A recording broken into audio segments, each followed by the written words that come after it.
Hi, how's it going? This is Resident of Collarwood. I'm gonna do another video today. Still gotta stay off my foot. Um,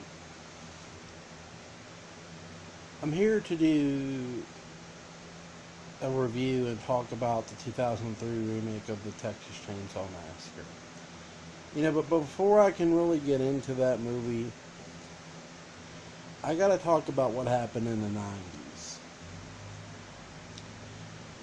Many things from a horror standpoint happened in the 90s. You had television stars and starlets jumping over, and the main genre they jumped over to was horror. Um, the one thing I'll give Neve Campbell is you did see her as much on the big screen and the little screen. You saw her in Party of Five.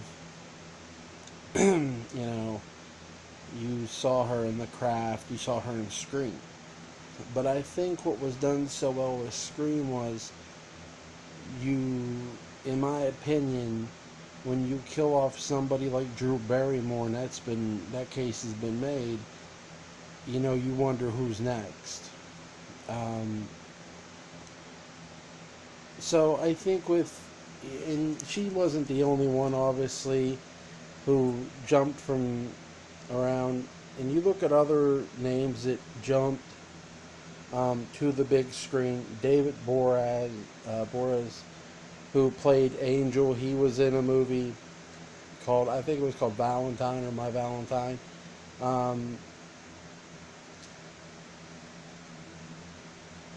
Buffy, Sarah Michelle Gellar, sorry, was really, what I find most interesting about her is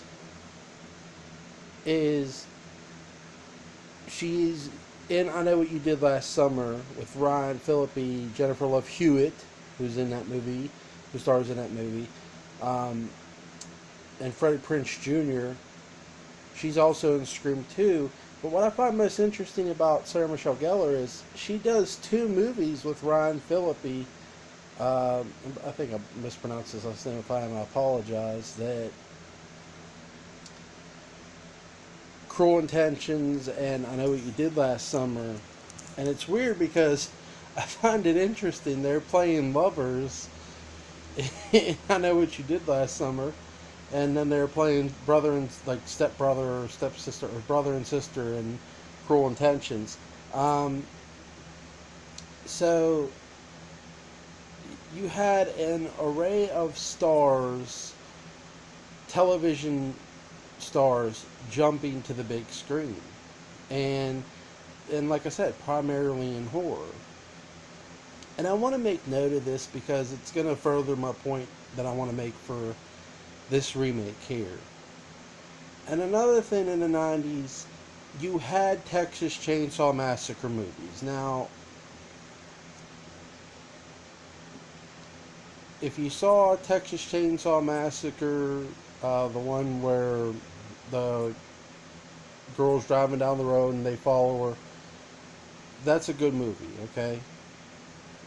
That was made in the 90s. The Next Generation was made in the 90s. The one with Matthew McConaughey, Renee Zellweger. Yes, Renee Zellweger was in. Is noted for horror movies. I'm going to give her some credit that she doesn't get enough credit for taking chances with her career early on, and even later at times too.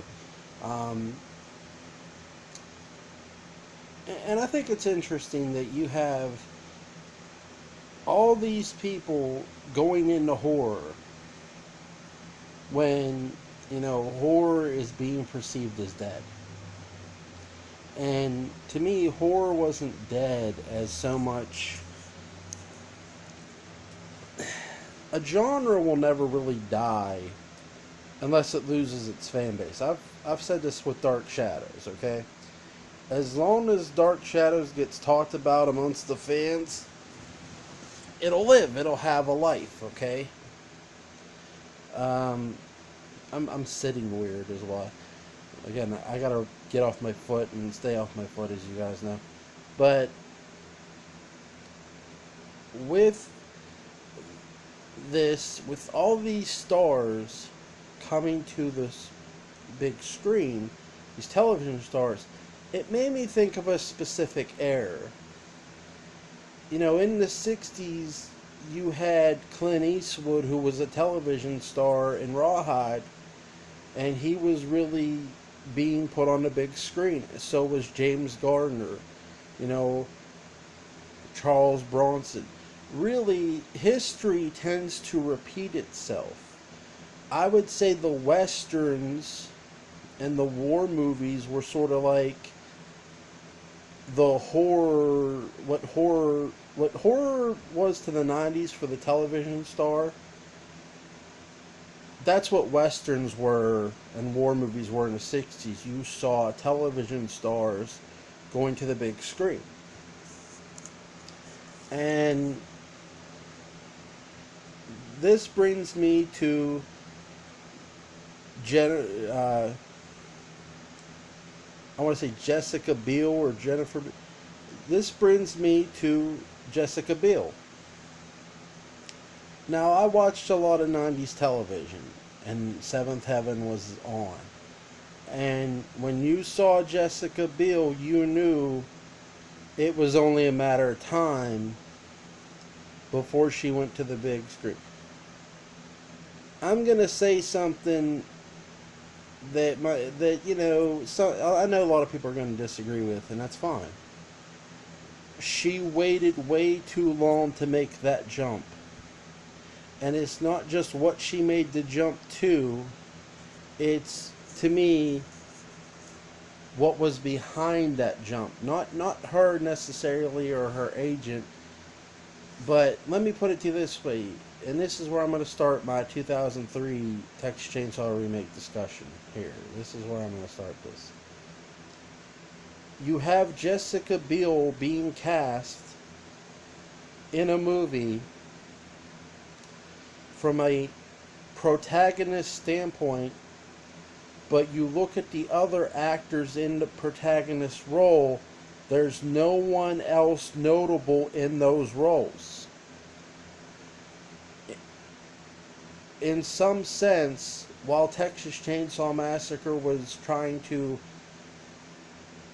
in a sense, copy what happened in the 90s, they weren't copying it enough because they solely relied on Jessica Biel.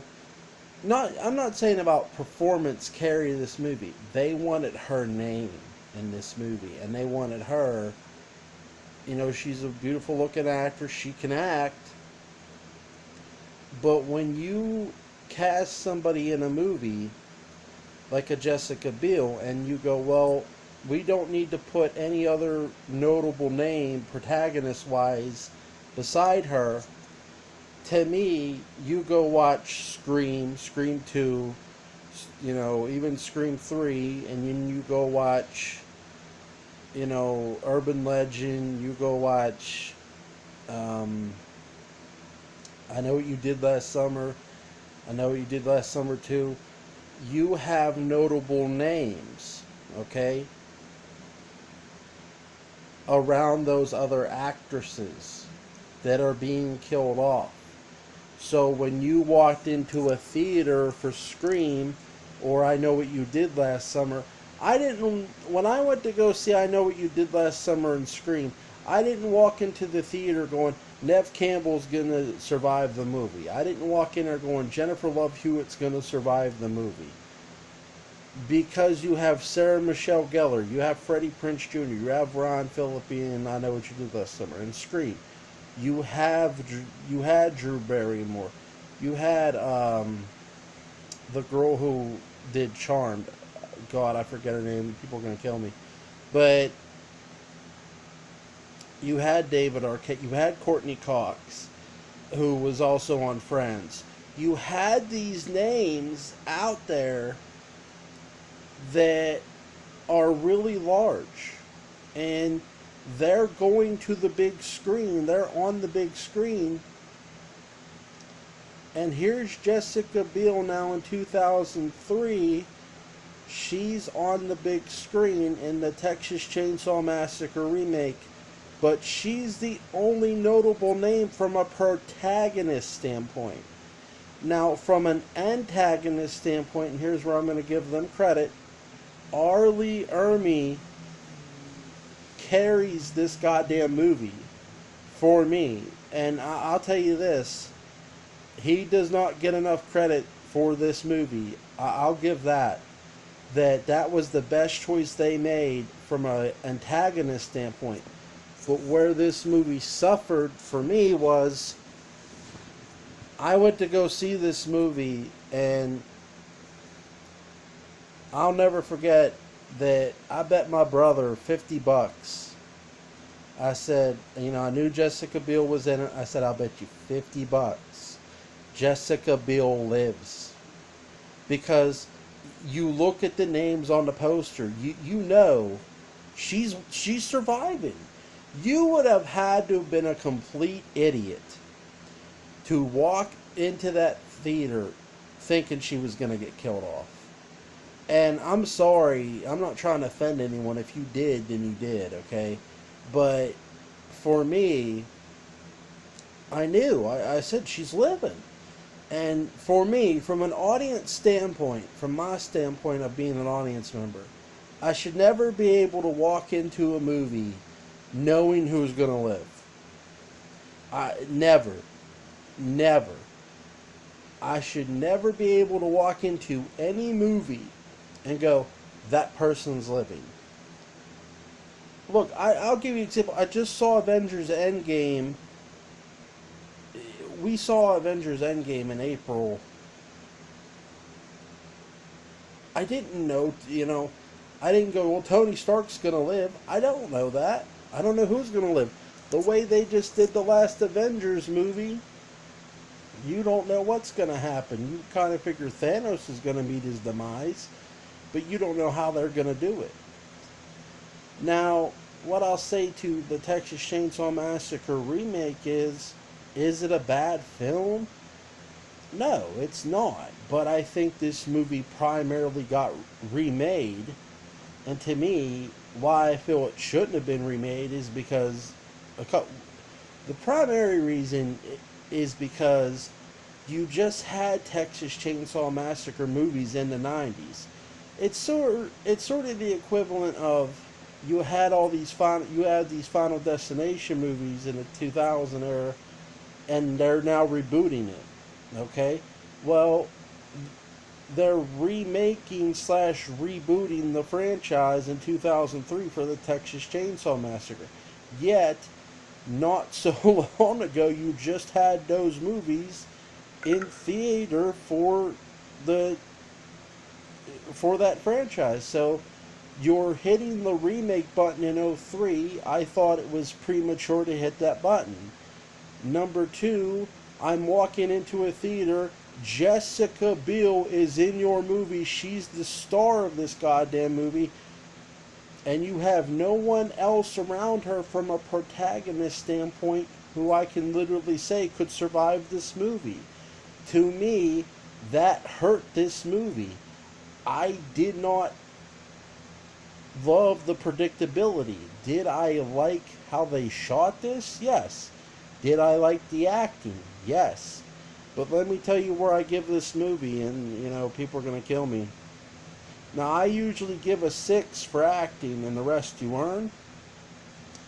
I'm just going to leave it at a 6. I'm not going to give it any higher than that. Because for me to give it any higher than that, you did not fool me. You did nothing to... And I'm not saying Texas Chainsaw Massacre has to fool me or deceive me, but at the same token, I don't ever want to walk into a theater being able to predict your survivor. I just don't. And that's what I honestly feel is, with some remakes, especially, look, if you're going to remake a movie and you're going to cast somebody big, okay, are you solely going to rely on that person's character so bad that the movie is, in a sense, predictable?